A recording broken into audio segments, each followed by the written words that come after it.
안녕하세요. 유마지기 유창길 원장입니다. 섬유근육통 진단 기준, 지난 시간에 말씀드렸는데 오늘은 그 진단 기준에 대한 부연 설명을 해드리고요. 어떻게 해석하는가 라는 내용으로 말씀을 드려보겠습니다.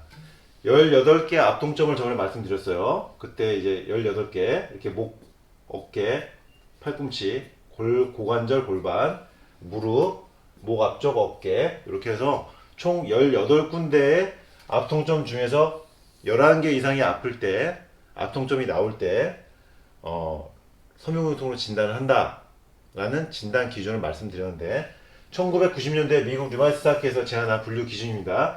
이게 섬유근육통 증후군의 진단 기준인데 지금 18개 중에서요 18군데가 다 아프다고 만약에 해봅시다. 18군데 검사 그 앞통점 중에서 18군데가 다 아프다. 그래도 웬만한 섬유근육통 환자분들에게 명함을 내밀 수가 없는 거예요. 왜? 18군데보다 훨씬 더 많은 숫자가 앞통점이 나옵니다. 웬만한 섬유근육통 증후군이 있으면요.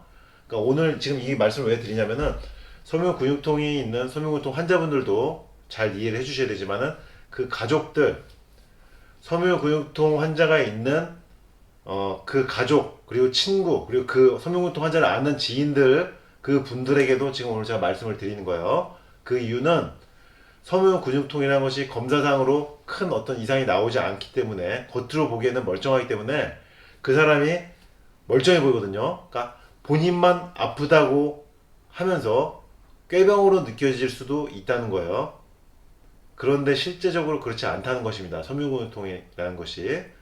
그래서 섬유근육통에 대한 이해를 높이기 위해서 제가 이렇게 그동안 류마티스 관절염과 루푸스 위주로 강인성 척추염, 다른 자가면역 질환 위주로 강의를 했었는데 이제는 섬유근육통에 대해서도 제가 말씀을 드려야 되는 시점이 온 것 같아서 오늘 이 강의를 마련했고 앞으로 섬유근육통에 대해서도 여러 번 자세하게 말씀을 드릴 예정입니다.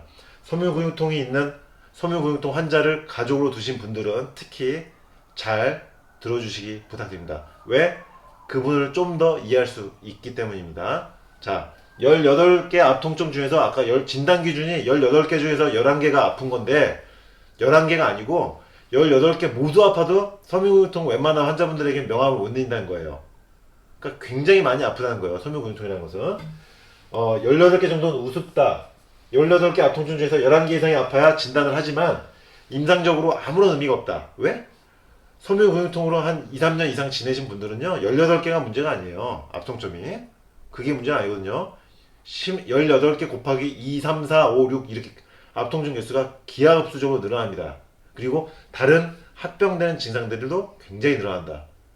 그러니까 이 진단 기준 자체가 임상적으로 진단은 하지만 실제적으로는 별로 의미가 없다는 거예요. 그 정도로 섬유근육통은 굉장히 힘든 병입니다. 자, 11군데 정도 앞통점이 만약에 있다. 그래서 섬유근육통으로 진단이 되죠. 그러면 그건 어느 정도 의미냐? 섬유근육통이 아니어도 일반적인 40, 50대 여성분들 신경통이 있고 전신적인 어떤 만성 통증이 있는 분들 18군데 정도 앞통점 나와요. 그러니까 내가 막 몸이 좀 아프다고 하시는 분들 웬만한 여성분들 40, 50대 이상 여성분들 중에서 웬만큼 아프다고 하시는 분들 아이고 이렇게 막 여기저기 아프다고 하시는 분들 18군데 이상 체크해봤을 때 11군데 정도는 다 아파요.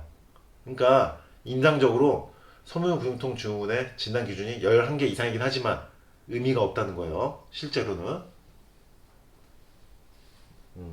그래서 오늘 이제 말씀드린 것은 섬유근육통의 진단 기준 이제 설명드렸고 섬유근육통 환자분들, 섬유근육통 증후군 있는 환자분들이 어느 정도로 힘들고 통증 부위 개수가 얼마나 많은지에 대해서 설명을 드려본 것입니다. 앞으로 섬유근육통 증후군 환자분들 그리고 그 가족분들, 그 주변 지인분들 제 섬유근육통 강의를 잘 봐주시면서 섬유근육통 환자분들의 고통과 그 힘든 상황을 좀 널리 이해해 주시기를 부탁드리면서 그리고 섬유근육통 환자분들은 제 강의를 통해서 섬유근육통에 대해서 마스터를 해주시기 부탁드립니다. 왜?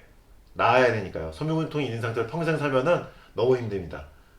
앞으로 섬유교통 강의 쭉 이어갈 것이니까 잘 들어봐 주시기 부탁드립니다. 류마직의 유창길 원장이었습니다.